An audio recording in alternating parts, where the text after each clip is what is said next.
الحمد لله رب العالمين والصلاة والسلام على رسول الله الأمين. السلام عليكم ورحمة الله تعالى وبركاته. رب اشرح لي صدري ويسر لي أمري واحلل عقدة من لساني يفقهوا قولي. أمدو أنا بالمكدو أنا أبدينك أبو بكر يعقوب دكري بإن شاء الله أني كبرات منصور كبو جمانا كونو أني جمانا كوكان جورناليسي مي نيا بالمدو نيا Sheikh Ibrahim Jawara kabara jo dambela na le anyininga ko mimbe jamana kono bi no nyashlembe islamo wera dama wajulu kala wera dama almanu misiri ko nyawma wajulu kono no e dogayalu ni nyon fam baliyaw ani misiru kalawi aywa ko mimbe ko nyala no kuma kera au conseil islamique kono na kuma borani an yere to bala ni mawya nyina fe kafo ala kuma la me an kuma songa kuma anye watike makun kono la parce que glani an kumbe ko ke sira chaman fe o me journaliste na la nyininga anya e kafo kuma imbora ka ban mawbe ka langali o ya famu chugumi anya décider ka journaliste jabi ka kanyininga lu jabi yasa ko yere kera chugumi ka alangali slamo yo ka famu ka soro fema farakan fema boala ka hakika di mauma wato an kuma le alhamdulillah rabbil alamin a maka in bolen fana anye wele kan soro ka bo Mali fantan nani Bamako fambe Mali region be Mali fambe ani jamana ko kan jamana chama almamu wajulu kelaw donin kelaw muso chew dimsen makorobaw me wallahi a wele kan be ube ka ko ni sonjari irana ube ka do de kanyi a kelente ko mi ya wole wallahi ka foko kuma ka min fora kama beuma abeyu ka ni sonjarira wanye kibara soro ka fo jumajan temelen do o keranye misiri chamana ka do o kanye ka encourager ambe bara mina yasa amese ka continue depuis watijan amini bara de la min no islam o kunganko o kana ke bara kono fen o ka islam bela jilenga hakilai wa ka ke islam aka intérêt en islam o de ka intérêt kono akana bla mina wore kono minti oye Mali kono pacifiquement kasoro amakeni fitnaye donc ola kumala suruna o kelen anye kungan soro fando fe ka fo ulu yuli ka joke ka kuma chejugu chamanta ka nyeshine ma ka nyeshi mfama ka nyeshinga dimba ya makuina ote fawore oyo conseil islamique irenye maba aywa adin ani aka mado ani kosa ina amanya kunya bi bafa ya dingu ayre bora ay kuma chaman fo ka nyeshine ma wala ma bikibi fli ini yoro la dumini ma meti fli ini yoro kuma made kuma ingoni ya nyeshine ma ka wajulu do kono aywa nala sonama insha Allah ame jago ya ula aywa kabo kala clinique akakuma ula ay min nyeshi oma ane au conseil islamique ire bora ka communiquer minke ka nga hakilla di ula insha Allah ula au conseil islamique ambala tanu anga kuma kofe au conseil islamique bora aye communiquer doke no ya ambalma ke Ahmad Dukure munu nyashlembe communication ma au conseil kono ana information aka kuma kan résumé ba ira dron ka fo alhamdulillah commission do sigila bara inkama commission fitinin do folo conseil kono mais ubina abunya ka tomba nunu do kono hali mamu no be region kono conseil bureau la ubina ubela jele sendo baraina oro mino fora ambala tan alhamdulillah ka fo banga kuma sonjila wa kuma kan kelente au conseil ka communiquer kono mimma nga kuma kan kelen galontige ya abenana ka onde ka kuma kan sonjila nye kuma folo minke ni yoron ni maut segina katanga kuma la menyo de fo ngo halna manya ko imbeke akana ke koye ka akuro ka be au conseil ka bureau national doronka niveau ma parce que islam bela jilen kungodo wa kunye gelemandu parce que tension de be ni wati na koina aka fere ka daile au conseil c'est vrai ton chama représentant ba kono mais ni nyon nana abunya kan da tombo kan parce que ton folo mi re concerné le ko la limama ya hanu te fa ka fo o tiende aka mais anye ton chama woro to fo min te limama e pour que tombe bunya ka do koina rabita u bala leader de groupement spirituel musulman bala ami pour bala tomba ba chama anyu to fo. Oh, donc alhamdulillah ni au conseil nana bɔ k'a fɔ ko a bɛna kɛ o kɛcogo la o kɔrɔ ye ko an ka laɲini dɔ sabatila o kɔnɔna la an bɛ au conseil maa minnu bɛ ko in ɲɛfɛ an b'u fɔ hakilila la filanan o ye mun fɔ o ko k'olu bɛna o baara min kɛ ko papier foyi t'o la fɔlɔ ni bɛnkan kɛra min ye o de bɛ kɛ papier ye an fana y'o de fɔ an ka kuma kɔnɔ an ko commission min sigili fɔra sisan ko ka papier kura dilan an y'o de fɔ an m'a fɔ ko commission in ko papier kura b'u bolo mais an ko commission min sigila min bɛna sigi u ko papier kura de bɛna dilan olu fɛ mais commission in sigicogo min kun fɔra la u fɛ o de kun t'anw ka hakilila ye an y'a yira k'a fɔ hali n'a ma ɲɛ commission in bɛ sigi anw kɔni ka hakilila ye min ye sisan commission min kan ka sigi o tɛ nin ye dɛ mais n'a ma ɲɛ k'u b'a sigi u k'a lafɛrɛ donc ni papier fana bɛ dilan ko la a kana kɛ ka taabolo dɔ la gosi taabolo dɔ de kɛlɛ dɔ kan ou bien a kana kɛ ko dɔ ye silamɛya buruja ka silamɛya jɔsenw buruja ka silamɛya ka ayiwa donganw n'a ɲɔgɔnw k'olu bɛɛ buruja ka mɛlɛkɛw buruja fɛn tɛ fɔ o la mais ni mɔgɔ min wulila k'i b'o ko la tilen a bɛna fɔ k'e de ye nɛnni kɛ an ko o jɔyɔrɔw de b'an na a kana ko ye ko in dun kun ɲɛsilen don o de ma wa alhamdulilahi o conseil islamique yɛrɛ ɲɛma a kɛra a ye maa minnu bɔ an kama yaasa k'an jaabi o maa dɔw bɛ yen a ka tɔndenw na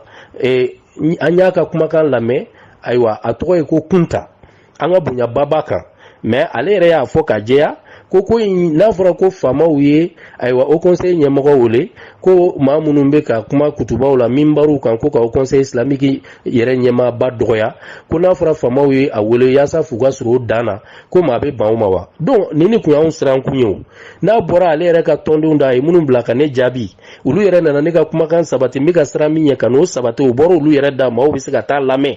k'a fɔ ko in ko a bɛna ta ka ɲɛsin mɔgɔ dɔw de ma ko minnu bɛ ka kuma minbaru kan ka ɲɛsin o conseil islamique ɲɛmaa ma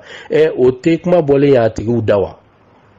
o ye shahidun min ahli o kɔni kotigiw yɛrɛ ka a seereya sa k'a fɔ ne ka jɔrɔ n'a ye min ye o yɛrɛ de don tigitigi o bɔra u yɛrɛ da o ma bɔ ne da sisan dɛ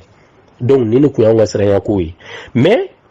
o conseil ka communiqué kɔnɔ ni maa min m'a faamu a bɛ k'i kɔnɔ ko papier foyi tɛ yen ko in na ayi papier bɛ yen dɛ mais olu bɛna baara min de kɛ sisan papier tɛ yen o de la fɔlɔ non papier min bɛ yen o ye ministre des affaires religieuses et de culte diinɛ ministre ale ye papier min dilan n'a tɔgɔ welela ko la liberté de culte o ka sɔsɔ k'o tɛ yen kɛ u ka sɔsɔ k'o tɛ yen o liberté de culte in ko misiriw ko ɲɛ bɛ ɲɛnabɔ cogo di wajulu kow bɛ ɲɛnabɔ cogo di o de b'a kɔnɔ n'u taara débat sigi fo ORTM na ka o conseil islamique yɛrɛ maa dɔw wele ka t'olu bila débat la ani ministre yɛrɛ ka chef de cabinet ani maa wɛrɛw n'o y'o fɔ n ka kuma kɔnɔ donc o papier in bɛ olu bolo k'a fɔ ko papier tɛ ko in na o tɛ tiɲɛ ye papier bɛ yen dɛ mais nin papier de bɛ yen ministre de y'a kɛ mais a ma yira o conseil islamique la a ma tɛmɛ an ka sira fɛ mais diinɛmɔgɔ dɔw de welela ka yira olu la o ko de tun bɛ ka taa cogo dɔw la an ye kibaruya sɔrɔ hali an ka réunion min tɛmɛna n'o ye le directeur national des affaires religieuses et de culte maa min yɛrɛ bilalen don diinɛ ko kunna k'a ko ɲɛnabɔ a directeur ba yɛrɛ n'o b'o conseil kɔnɔ o yɛrɛ ye kumakan in sabati k'a fɔ papier in bɛ yen olu ye min dilan wa a taara conseil des ministres la n'o ye ministre ka jɛrɛ tɔnba pour que olu k'u ka ayiwa jɛn di ko papier in bɛ se ka labaara jamana kɔnɔ o kɔfɛ n'i y'o jɛn sɔrɔ o bɛ sɔrɔ k'a bila ka taa CNT la sariya ta yɔrɔ la a bɛ kɛ sariya y'an kan k'a sɔrɔ o papier in yɛrɛ bɛ kuma wajulu ko kan a bɛ kuma misiri ko kan silamɛw tɔgɔ la mais k'a sɔrɔ a ma tɛmɛ o conseil islamique sira fɛ an bɛɛ ka sigi a kan ka kuma kɛ a ka tila ka di diinɛ tɔnba mɔgɔw ma o ka o sɔsɔ k'o tɛ yen kɛ ne y'o de fɔ n'o tɛ yen o k'o fɔ o ka bɔ k'a fɔ bon maintenant est ce que nin sera mankan ma wa ne ye ɲininkali kɛ n ko n'o bɛ yen munna aw tɛ na n'o ye di munna o bɛ bila de k'a fɔ k'u ka fɛn wɛrɛ kura wɛrɛ dilan o ko kelen in kan donc est ce que o ye baara kɛcogo ɲuman ye wa ne y'o de ɲininkali kɛ en tant que jamana yɛrɛ ye ministre so min bila olu ni diinɛmɔgɔw ni ɲɔgɔn cɛ o ministre so projet de loi dɔ b'a bolo papier dɔ b'a bolo ko in kan o selen bɛ f'olu ka niveau la munna a tɛ ɲini ko papier in de ka bila ka na dɔrɔn o de ka lajɛ o bɛ dilan cogo min ni fɛn b'a kɔnɔ min kan ka bɔ a la min kan ka fara kan o ka kɛ dɔrɔn pour que ko in ka dilan n'o sira ye munna o tɛ kɛ maintenant n'o ma kɛ pour que minɛnkura bɛ dayɛlɛ o conseil islamique ɲɛmaa y'a laɲini cogo min ayiwa ne an ka jɔyɔrɔ yɔrɔ kun y'o de o minɛnkura o kɔrɔ tɛna kɛ de ka maa dɔw de kɛlɛ dɛ minnu ka kuma ɲɛsilen bɛ ale yɛrɛ ma n'u tɛ ka ɲɔgɔn faamu ko dɔw la diinɛ kɔnɔ n'ale yɛrɛ ka mɔgɔw bɔra ko o jɛya alhamdulillahi rabbil alamin. Donc au conseil islamique bora ka déclaration minke akuma bebe ne ka kuma sonjila wa kuma kelenta kono ko mimbe anga kuma ka ba fo nyongo ya mawo be se ka tanga kuma taka lame ka au conseil islamique ka déclaration lame uma mi mentionner la dron o de ka fo ministre et papier donc kuina ulu yɛrɛ fana ne be min ɲɛ su ma ne au conseil islamique ɲɛma ma wuli ka jɔ i b'a fɔ imam Mahmud Digo kun be wuli ka jɔ cogo min waati tɛmɛlenw na. Allahu akbar, Allahu akbar. Waati tɛmɛlenw na n'a mɛnna k'a fɔ ko be silamɛw kunkan famaw yɔrɔ ayiwa ko min a bɛna kɛ sariya ye mais silamɛw t'a kalama u ma lajɛ u t'a dɔn min don a bɛ se ka kɛ u t'u yɛrɛ y'a kɔnɔ wallahi o wulikajɔ kun bɛ kɛ kunu ka imam Mahmud Diko to conseil ɲɛmaya la wa a kun bɛ diinɛ ɲɛma sɛbɛlaman bɛɛ fara a yɛrɛ kan Muhamadu Sheikh Nahamahullah ninnu ani diinɛ ɲɛma tɔw bɛɛ lajɛlen yaasa k'o wulikajɔw kɛ yaasa ayiwa jɔ bɛ se ka kɛ o baaraw ɲɛ cogo min yaasa o hakilila minnu bɛ ta o ka kɛ silamɛ bɛɛ lajɛlen ka hakilila ye an y'olu ye kunu Sheikh na Lassana Kane ninnu Segu Muhamadu Sheikh Nahamahullah Mbuye Sheikh Yakub Dukuro Sikaso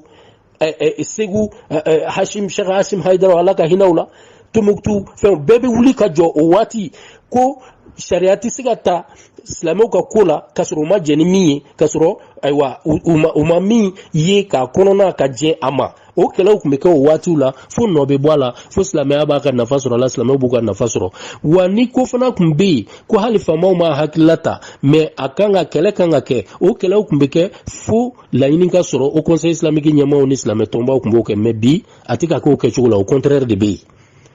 Normalement ni ko wɛrɛ tɛ yen e min ye o conseil islamique ɲɛmaaba ye bi ne y'a sɔrɔ k'e bɛ yen silamɛ bɛɛ lajɛlen kunkanko ko kɛlɛ de la e de fɔlɔ kan ka kulekan bɔ ka wulikajɔ kɛ ka ɲɛsin faamaw ma k'a fɔ a fɔra ko papier dɔ b'aw bolo misiri koɲɛ la wajulu koɲɛw la ayiwa ko bato yɛrɛ ko yɛrɛma hɔrɔnya bɛ se ka kɛ bato kɔnɔ cogo min silamɛw bɛ fɛ k'a dɔn mun don yan'aw k'a kɛ sariya ye e de kan ka wuli k'o kɛlɛ kɛ bi mais ni e ma se k'o kɛ e ma faamaw ɲininka o la o ma jɛya ni ne ye o ɲininkali kɛ o kɛlɛmayɔrɔ bɛ min o basimayɔrɔ bɛ min k'i b'i denw bila ka bɔ u bɛ ne fa neni u bɛ n yɛrɛ dɔgɔya u b'an buruja i ka tɔnden dɔw bɛ bɔ u bɛ taa kumaw fɔ minnu tɛ sababa ye e yɛrɛ bɛ tila ka dɛsɛ ayiwa olu si ka kuma mɛ nimisi wasa fo e yɛrɛ bɛ tila ka bɔ ne kama i ka wajulu kɔnɔna la k'i bɛ kumaw ta ka ɲɛsin ma mɛ min n'i ka kuma bɛɛ jaabi sisan kelen kelen maaw kan lamɛn o tɔmɔ dunna o de don an ye ko in kɛ dilanni de kama mais ni o conseil islamique ɲɛma ale min kan ka bɛɛ fara ɲɔgɔn kan ale min kan ka a ka tɔndenw bɛɛ lamɛn k'u ka hakilaw faamu k'a lajɛ ko in bɛ yan cogo min n'ale ma se k'o kɛ ayiwa fo ale yɛrɛ bɛ bɔ wajuluw de kɔnɔ a bɛ maaw jaabi a bɛ kuma cɛjugu fɔ maaw ma a b'a essayer ka maaw tɔgɔ tiɲɛ a y'o kumakan min ta ka ɲɛsin ne ma ko maa bɛ fili i niyɔrɔ la ayiwa kini ma i niyɔrɔ la dumuni ma i yɔrɔ la sogo ma i yɔrɔ la sara ma mais i tɛ fili i niyɔrɔ la kuma ma dɛ donc o kuma min ɲɛsira ma an badenw a fɔlɔ a ka kuma kɔnɔ an ye min sɔrɔ a b'a essayer k'a bɛ a yira k'a fɔ i b'a fɔ maa minnu bɛ ka u ka hakilila di nin ko in na o conseil kɔnɔ fo ka na se ne yɛrɛ ma parce que ne kelen tɛ o maa wɛrɛw de sɔrɔla yen minnu y'a yira a la k'a fɔ nin tɛ ko kɛcogo ye n'i y'a ye ne ma maa tɔgɔ fɔ n ka sigi tɛmɛlen na hali bi n tɛna maa tɔgɔ fɔ parce que ne bɛ se ka n yɛrɛ engager ka kuma n yɛrɛ tɔgɔ la mais n tɛ se ka mɔgɔ wɛrɛ tɔgɔ fɔ sinon n bɛ se ka bɛɛ tɔgɔ fɔ wa u bɛ tɔn min kɔnɔ minnu ko k'u ma jɛn ni nin taabolo ye o conseil kɔnɔ n bɛ se k'a bɛɛ fɔ mais sariya la o ma laɲini ne fɛ fɔlɔ an ma se o yɔrɔ ma mais ne kelen tɛ dɛ maaw de bɛ yen minnu murutila ko la o conseil kɔnɔ yen k'a fɔ nin t'a kɛcogo ye n'i nana yira i ka wajulu i ka kuma kɔnɔ i b'a fɔ ko o maaw tɛ fɛ wajulu de ka organiser wajulu dilanni de man di anw ye sinon n'a fɔra ko ka nɛnɛ bɔ wajulu la n'a fɔra ko ka wajulu organiser ka kɛlɛ bɔ misiriw kɔnɔ o bɛ se ka kɛ ni jamana ɲɛmɔgɔ ye wele k'o f'e ye ko an k'o dilan jɔn de bɛ se k'a fɔ k'e tɛ jɛn ni o ye mais maa m'a f'i ye k'a ma jɛn n'a ye o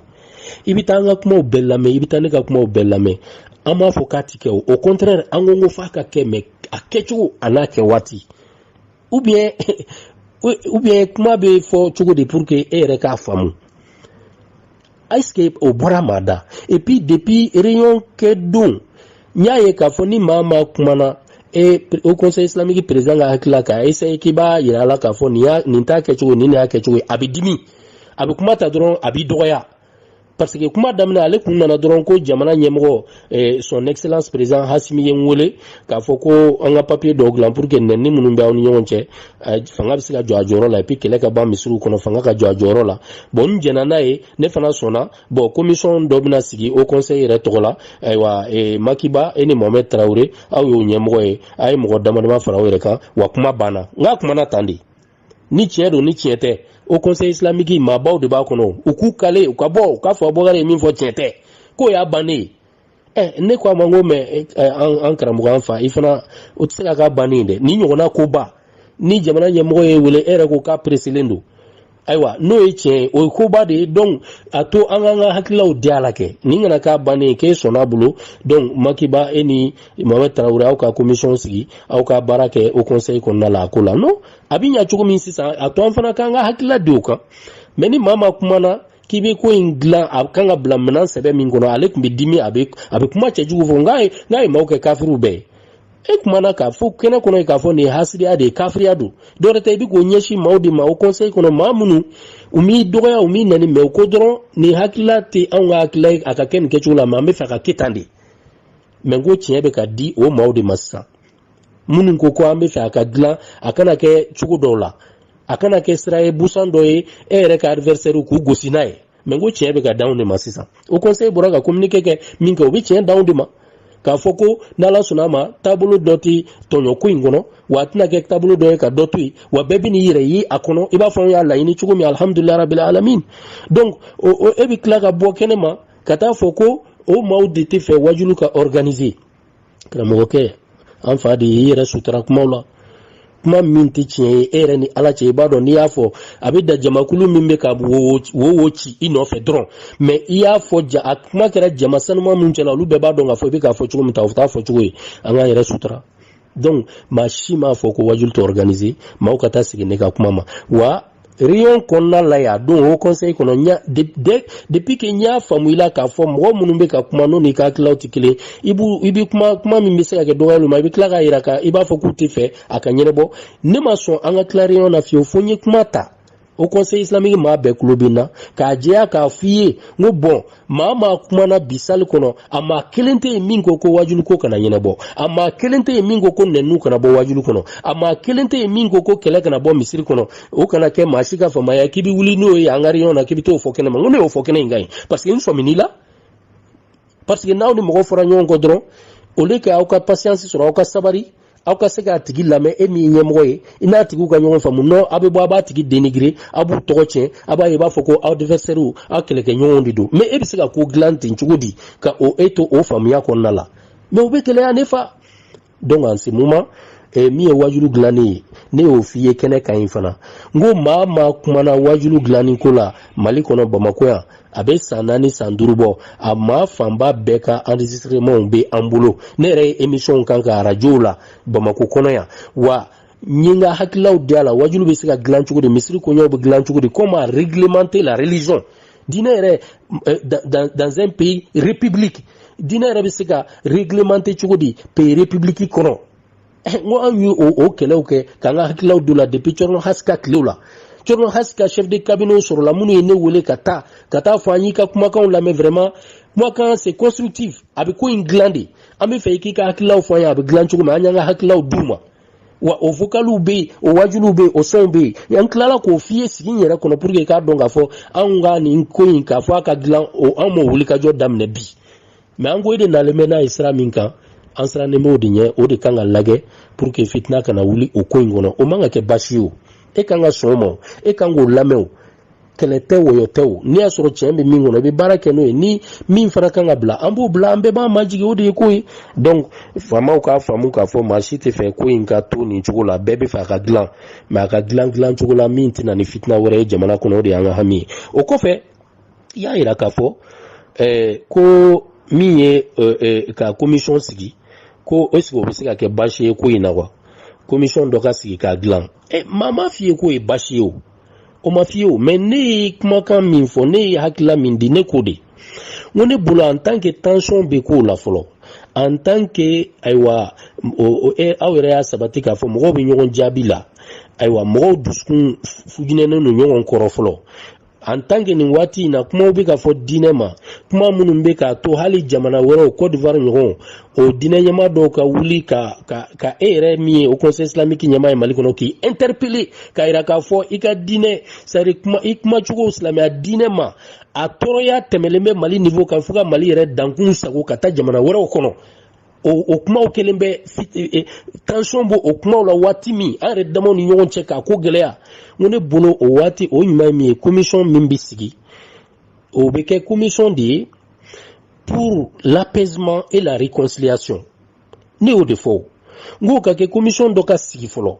pour que o tension in ka bo ani nyon che puis ka réconciliation ke ka duskun ka ke nyon fe hakilaw ka ke nyon fe donc o mana teme ka bo ici ça avec glan chogodi o be soro ka lage commission imbisiga élargi chugudi papier doka glan o ba soro tension bora o ba soro siga o bora o ba soro dusun kera nyon fe donc glan ti siga ke woyoni kele kono chugudo la be gele yaw glan ti siga ke funu ni dimi kono glan ti siga ke ka soro crise de confiance bi ne o defo est-ce que ka fo ko ne te fe ko commission ka siga non mais commission ka nga sigi chugo mi na nyo de fana fo mako ka tanga kuma la mais okuma eni mo ka hakila tsika fonyo onko no make kele no make fiki dombo ko tigi fande ni wa o bisika ke chudi anga sabari doni anga sabari me dina nyama yere mana kita abikele ya donc voilà donc o commission ko invana me fe o ka famu anana ni na chudi la wanya ira fana de kafo et me fa ga sigi chugo mi au conseil dron kono yi an kuma na kafo de tanga hakilai akana da au conseil droma mais tomba nunu imamau ani regionaux ka singa douala ne ka kuma kan alhamdulillah rabbil alamin a Cheikh Mohamed Traoré rabita nyemo ba ale de akuma sonjila au conseil kono wason kera tama mais o kunte ga akilayo c'est après y adhérer au hakila la isonoma ko yera sonenoma bashitala mais au début c'était pas comme ça et nana dron ka fo dron commission besigi mais au conseil kono nadla makiba ni Mohamed Traoré akoba bulo wakuma bana mawre kunte mawre bolo odi kunye ka position donc anga position awe jora jodamina ani anye kuma mununke odi kelen flese wabo alhamdulillah rabbil alamin ko inganga blamina mingono abeka blo minan kono don doni alhamdulillah wa kibara duma be menanga kuma kunchani mi ka dislame ma ko ina inshallah o kofe nimbela jilen kofe iya ira ka foko iya ko bodine ko ere la sansa ka isaye kanere attaquer kibin togoche kibin manguya jamana nyemawe au conseil islamique nyama bani manga ke ka joro ide ni manga ke kuma chugo ide idin flama akuma na amine na mi doga ya ka akilaw de foka ka dalu fo boyani karama kono ni manga ke ko ebe na wuli ka isaye ko mangutu tien ko ke keleke nyoye ke fu ba isaye ka fo ko e transition jugude o meni dawa ako ka be jugo ko de nyina bola baya baw bolo me be fem fo ka noro mo la ima e femina wa ima me ada chugudi ni ne ko ni amasabari ka munyo de mbora sisan ka mfaneni ka buruja ni koina refle ka kuma nyeshine ma minte tien mena adalu di bema beba e ka fo iye kuma fo ka nyeshine ma minte tien iye ntonyo wani plenty kera ikan personne n'est au-dessus de la loi dans ce pays fiko donc ika jamaka chade nimbeta ne aduna taborata ote jamana koi jamana koi sharia di ni ye planti ki kan ki yen diffamé sisan kan to tien ka fendanga minte tien ya dalumbe bolo tiete wallahi foni delu de kara de sino madala ni bisigin so semeni na tayin konna la de foni asoro jamana yin tien sharia atika bolo tien kan dunye bala tien ba kula mais antina anta efe o ibafo e ka mogo tara e yere ka deuxième vice-président au conseil kono ka to wele ka ena chukumi kwa e kuma do fo ko ma be awma antuno keni naw mino dalu de fo ko mami yere ni kuma fo akume fanga koro temelena aywa lala abe fanga koro temelena ni asoro ebe ka transition fana ibo contrôle abeta non subhanallah ibo contrôle ibe kulukele ikume fanga koro temelena mina min fo la enfaye akasabari yalo mame mogodo ya isaye kubine toko chenka ni kuma fo no na me ereda yalo abiba fo eno mogo fana abebe fanga abe hakila kelena de me atinya kui parce que tiens ani galon uluti kelini uluti seka ke kelini antina son galon ga sira soro tun ka temen ni degré ngan jamana ngono c'est fini quoi entanda ja kantun mais beba on don la mo mi ba on bolo ne tala ne fla ne be ka kuma ntiki nani ala kana mala mo kanto ye doire nti buruja nti nani me yire munu fodembo daluri ta ko jo ire la doniya konnala kodon kɔnɔna la bonya ni karama kɔnɔna la a banna dɔgɔyali t'a kɔnɔ burujali t'a kɔnɔ an y'i fa gɛn dɛ an y'a dun ta o tɛ bɔ anw da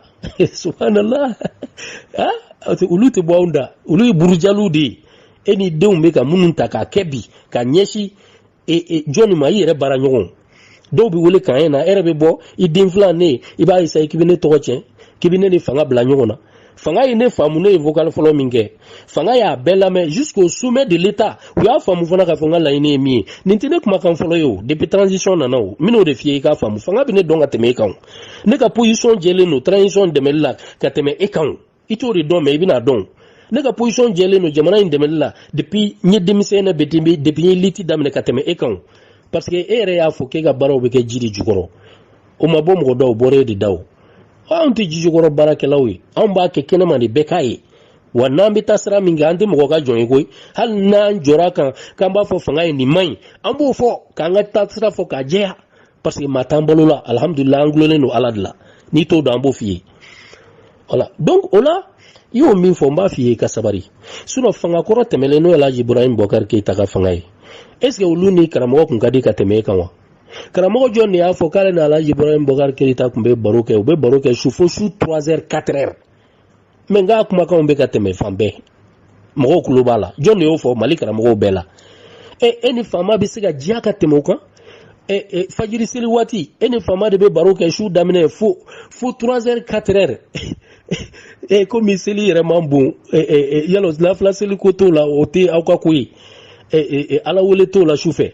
o bɛ mun bɛ bila o nɔ la faamaw fɛ baro fo su 3h 4h n de bɔra k'o fɔ diya bɛ tɛmɛ o kan fanga kɔrɔ tɛmɛli ne ni bɛ ka yɛrɛ ka ɲɔgɔn ye k'an ka baro kɛ karamɔgɔkɛ o ka dɔgɔn koyi n'i t'i min kalama an b'o f'i ye o ka dɔgɔn dɛ anw ta kun ye ka faso dɛmɛ faso de y'a ɲini an fɛ fana karamɔgɔ i ye kalan min kɛ Abubakar Yakubu Dukure an tulo b'i la an b'a dɔn i bɛ se ka ko dilan an bɛ fɛ i kana faso dɛmɛ yaasa i ye kalan min kɛ faso k'a nafa sɔrɔ ayiwa n ɲininkala i bɛ se ka mun kɛ ka faso dɛmɛ hali n'i y'a sɔrɔ hakilila bɛ an yɛrɛ la n k'u ma ne ye kalan min kɛ o ye arabu kalan de ye n ye kalan kɛ arabu jamanaw la ayiwa n ye diinɛ kalan kɛ n ye kalan wɛrɛw kɛ n'o ye codicologie ye science des manuscrits n ye fɛn wɛrɛ formation kɛ fɛn caman na mais n bɛ se ka min kɛ bi o de ye Mali ni arabu jamanaw silamɛ jamanaw ayiwa olu ka jɛɲɔgɔnya bɛ se ka yakubaya ka bonya cogo min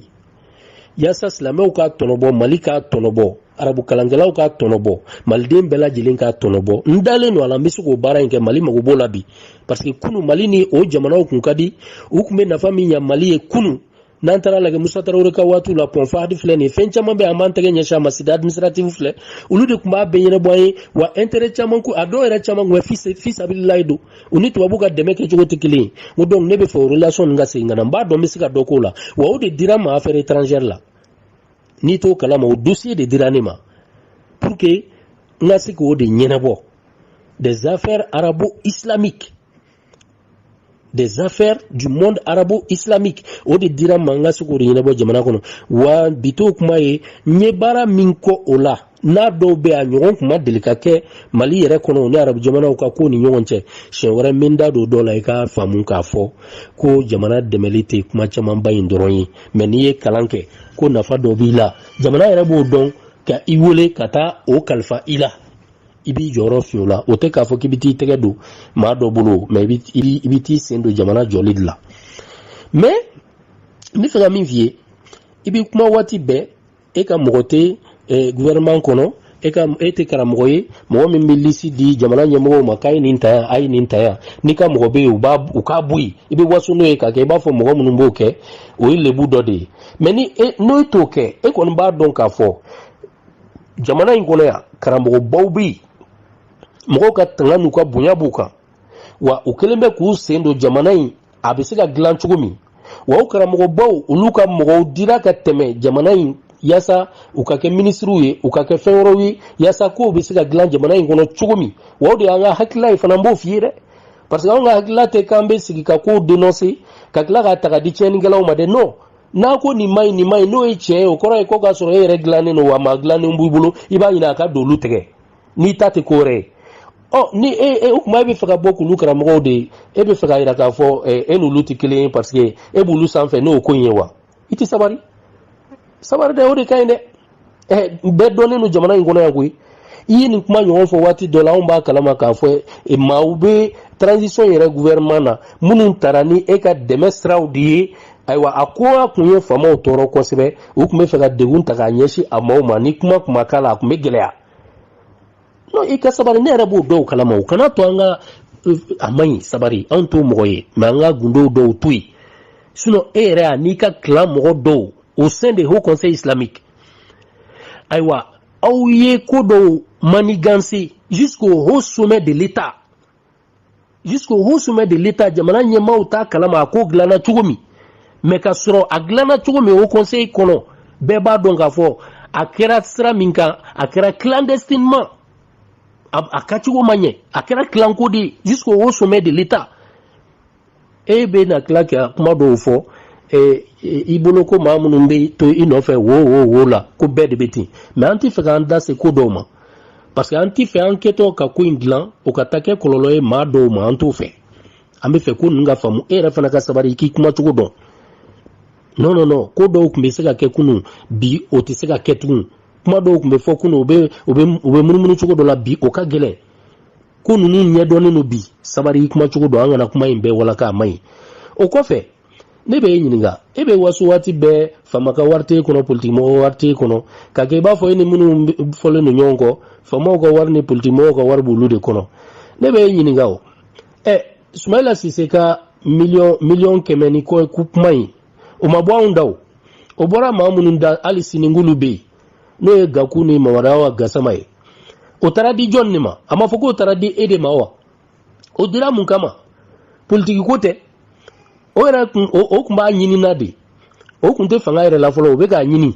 wa o wari in di yɔrɔ e fɛ a ma fɔ ko dɔ ka gileki kanda cɛ la e yɛrɛ fɛ o wari in ko ɲɛ la parce que o tigi tun bɛ fɛ ka dɔ ta la wa est ce que hali sini e bɔra k'o démenti fɔlɔ o tɛ ne ka kuma ye dɛ o kuma o vocaliw bɛ yen a jouera an bɛɛ lajɛlen y'a mɛn wa maa min taara vocaliw wɔgɔbɛ ka bɔ bɛɛ lajɛlen b'a dɔn ko ye Sidiki Kuyate radio RFM na ni bɛ kuma an bɛ nɔgɔ de bɔ a la mɔgɔ tɔgɔ fɔli man di ye mais an tɛna fɛn ta ka da i la o a ma bɔ ne da o i t'olu jaabi fɔlɔ pour que i ka yɛrɛ jɛyaba in dabila ni e tɛ an m'a mɛn k'o ɲɔgɔn kɛra a kɔni ma k'anw ye fɔlɔ politikimɔgɔw fɛ dɛ n'i y'a ye ko e bɛ se ka opposition ka miliyɔn kɛmɛ ni kɔ k'o bɛ taa d'i ma e yɛrɛ bɛ sɔn k'o minɛ fo ka dɔ ka gileki kanda cɛ o la k'i bɛ u dɛmɛ politiki sira kan minnu bɛ fanga la komi e bɛ baara kɛ jiri jukɔrɔ i tɛna yira u si la i t'u dɛmɛ minnu bɛ fanga la olu bɛ min d'e ma o la ala kana to mɔgɔ k'o dɔn dɛ karamɔgɔkɛ donc an ka kuma n'an bɛ kuma vraiment an k'an kuma cogo dɔn quoi ne b'o de f'i ye n tɛna tɛmɛ nin yɔrɔ in kan sinon dalilu caman de b'an bolo e yɛrɛ ka wuli ka taa campagne kɛ e yɛrɛ k'a fɔ i ka kumaw kɔnɔ k'a fɔ ayiwa karamɔgɔ bɛ politiki kɛ dɛ mais a b'a kɛ dogo de la a t'a ci kɛnɛ kan wa e ka tila k'o baaraw kɛ ka wulikajɔw kɛ an b'o bɛɛ kalama o mais k'o bɛ kɛ ka mɔgɔ dɔ de dɛmɛ i b'a dɛmɛ a ka kɛ faama ye a bɛ dɛmɛ a ka mɔgɔ dɔw ka kɛ ministre a bɛ dɛmɛ a ka kɛ tan ni e yɛrɛ ma mɔgɔ di directement mais ne ye mɔgɔ dɛmɛ o ka mɔgɔw ka se ka don o tɛ e ka mɔgɔ ye wa an b'olu caman kalama donc o fana tɛ crime ye o hali n'o kɛra est ce que o ye kojugu ye wa a ka kɛ mɔgɔ ɲuman ye dɔrɔn a ka kɛ danbetigiw ye dɔrɔn a ka kɛ maaw ye minnu bɛ se ka jamana bɔ bolo la dɔrɔn c'est tout mais kana kɛ i b'a fɔ ko mɔgɔ minnu donna la ayiwa olu de bɛ ka non mais an kana ɲɔgɔn dénigrer an kana ɲɔgɔn tɔgɔ tiɲɛ bɛɛ bɛ ɲɔgɔn dɔn jamana in kɔnɔ yan donc o yɔrɔ la n tɛna n jɔ o kan nka mais n bɛ tɛmɛ waati kurun kama o kɔfɛ i b'a yira k'a fɔ ko ne bɛ transition min contre la n bɛ fɛ k'o de f'i ye i k'a faamu depuis coup d'état kɛra karamɔgɔ fɔlɔ min y'a yira k'a fɔ k'a bɛ transition dɛmɛ o ye Cheikhna Mohamedul Cheikhna Hamahullah Buye de ye karamɔgɔ fɔlɔ min y'a yira k'a fɔ a bɛ sɔrɔsiw dɛmɛ o ye Buye de ye i ye n faamu wa depuis Buye y'o kuma fɔ maa fɔlɔ mun bɔra k'a fɔ u bɛ Buye dɛmɛ o hakilila la u bɛ Buye nɔfɛ o kɔlɔn la u b'a dɛmɛ o hakilila la ne b'o maaw la ni ma k'a fɔlɔ ye n tɛ kɛ laban ye Buye ka maaw tulo bɛ n na wa n y'a kɛlɛ k'a nɔfɛ su ani tile hatta waati min Buye ni transition yɛrɛ faamaw tun bɛ ɲini ka fɔ ɲɔgɔn kɔ n'o ye a sɔrɔsiw yɛrɛ ye muso ka kola muso min na be gouvernement ngono na kunyira la wati dola ka fo hakila bandaw ka wati la ko muso ngume feka na ni sharia do etu mimi dankarike dine hakilawla ni buye kun komasera ka muruti ko fo muso nga bo a joro la ni transition nyemgo kun te ka buye la me semeni joljola be boka kuma utala me alu ta jabi ma kele min kun be bo wati be ka buye ka deme ka kuma sonjila wakati transition nyemgo ku blasara yasa unuka allié principal mi u deme baga baye buye unaka na senyo ma o nede wa hamalisu be se ko sharia mali fambe mali kokan u klobina choroba ira klobina la deun deme be teme o kan wa kanyesi transition ma wa ikasabaru de kan wa iti min kalama fona mo fiye ni transition min be ka jamana ku deme ka jamana stabiliser ka réconciliation ka siga sabati foka ben nyon famu nebe o bara ina ni jamana in famawe officiellement ni to don ika mo to don ay to nyini kuma fanga koro kono ko mu boro kono eta kala malbi ka foko aw me bara la jamana to kala albi iti to nyini fulo aw nyachi ma ban jamana ngono folo goy wa fen be ke o be ngule de fana ka fo ibi siga ni nglan ni yoro ina mbe fe ka ande me ka nglan donc tani be nyini fulo yani ka kuma ko la iti ko mindo ambe doni no jamana ngona wa ambe ko joda fa ka jamana deme ambo srauka depuis lawale la depuis kunu depuis ko don ali bi ambo srauka mais nanti kele yoro min dron o de ka fo la kuma do ni ne ya ka fo ko be fe ka jige hal nimbi ki deme mbi alerte lancer yi mbi ko nga kuma ife ka fo ni yoro da jige nindu parce que netika i deme na tawre kama ntiki deme ko ni ka ika jondi nyeno mbi ki deme parce que nkanga i deme ka jamana deme mais ni yoro mi mai ambo fo no na la ka obulo ko amba contrôla ne akila odi kanga ke karamo re jodae odi kanga ke horon jodae ni bi ma deme afradi wa qulil haqq wala nafsik tiya fa al nabi yarakunga ni tiya bi yarakunga ndomi ani bi ma min deme afwa e odu o te ka yara fo ba contrôla non jamais donc ibe fe go o minke o tui o tena srasro parce que jamana infama o be bela jelindo ambo kalama donc nte kuma je o ka me kuma kunche yoro min nadron o de iba ira ka fo o conseil islamique nyamaye ajara mami amaja mami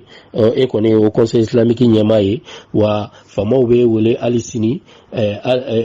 kay wole ka ministre to te bashi parce que o conseil islamique nyamaye bide be wasuni ka o conseil islamique nyamaye ke suno kunu ne akila kale ka fo ko etna ke nin toin toin sabote ka toin doya kitika nyamaye fio ki kalaka ka kuma chejugu bawfo mais bide ni ako dondo na nyom bolo chogo mingi kenya mai na ba foko beje makano no yo fa ngo ti chien o dalubi ne bolo abekra ni nyene a dondo na nyom bolo chogo mi ki kenya mai na mbo don no ku i refe la ku ni nyami yere la ki kaleka mingi ki kunduka ki yo saraka ubo subhanallah alaka nyega dama aywa jaina mesra ka boy na de parce que kaleka ga fen chamana me ya bewuli karamo kele mimbe sambi saba nyinan ko ibita ka kuma kan kilo kilin ibita ta aba fo chu aba fo cha aba fo ninkai aba fo kele mai o ede ko tipi sambi saba ni ko fo bi ka kuma kan ti kuni ya ta kitita contraire soro ka be bo ekele inda seliba kono selita kono nga be boredi da kuno ede ko ni mami ko selita islamaya kono aywa o janeme dini o be do janeme kono be ede ko selita kono kibikla ka fo ibe explication dola yo fo ko munu na ukacha we bana shide mabidu ibidu tasma kono itebo ibidu ibebo kagla na Quran aya akachani bana shi donc ni ko besra ka bobi bana la lito bitu fantauka war misendile unare alaka ambesa wabama même fera mi vie dron o te waso koye ka fo bi discuter de au conseil islamique nyama ebi donc olu e fin de ikan ibina bara min ke mission min do ikanga joro de kafo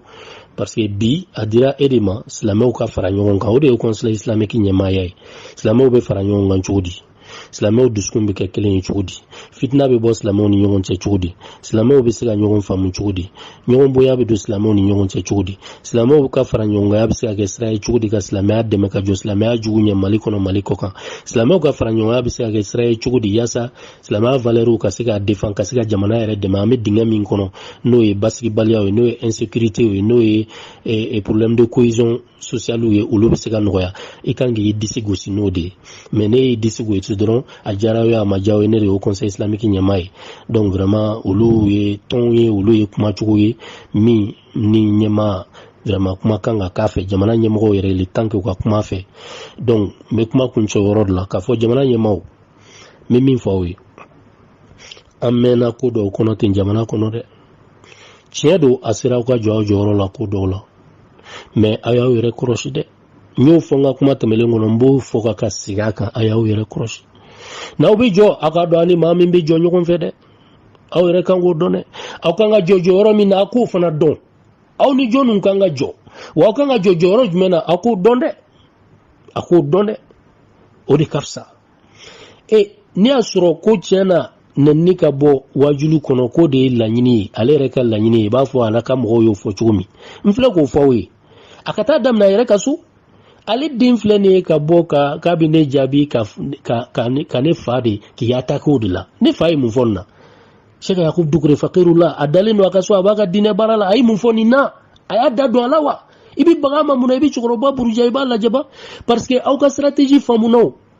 a b'aw kɔnɔ a bɛ waati bɔ ko ni ayiwa aw bɛ fɛ ka Cheikh Yakubu Dukure denw lajɔ u k'u daji aw ka ko kan a ye taa cɛkɔrɔba yɛrɛ attaquer parce que cɛkɔrɔba ka ko ka bɔ a denw bolo n'a ye cɛkɔrɔba buruja ka attaquer denw bɛ u b'u jɔ u bɛ ko in dabila o de t'aw ka stratégie ye wa a bɛ ka min di ayiwa aw ka maaw ma burujakɛlaw ma minnu bɛ vidéo kɛ ka maaw buruja wa n'o de don walahi aw fɔra aw jigi kɔ Cheikh Yakubu Dukure ye min fɔ a denw ye aw t'o kalama o ma fɔ bi o ye san caman de ye a ko n denw bɛ min fɔ aw ye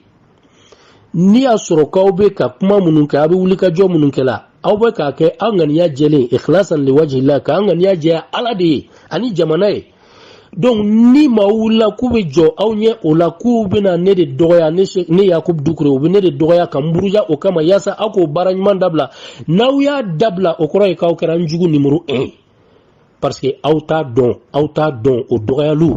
a bɛ daraja min di ne ma waliyuw ni ɲɔgɔn cɛ Ala fɛ yen Ala ka jɔn ɲumanw jɔn sanumanw ni ɲɔgɔn cɛ Ala fɛ yen lahara aljinɛ kɔnɔ a bɛ daraja min di ne ma o dɔgɔyaliw aw t'o dɔn donc n'aw y'a dabila o kama o kɔrɔ ye k'aw kɛra n jugu numéro 1 Cheikh Yakubu Dukure ye nin fɔ a denw ye aw t'o dɔn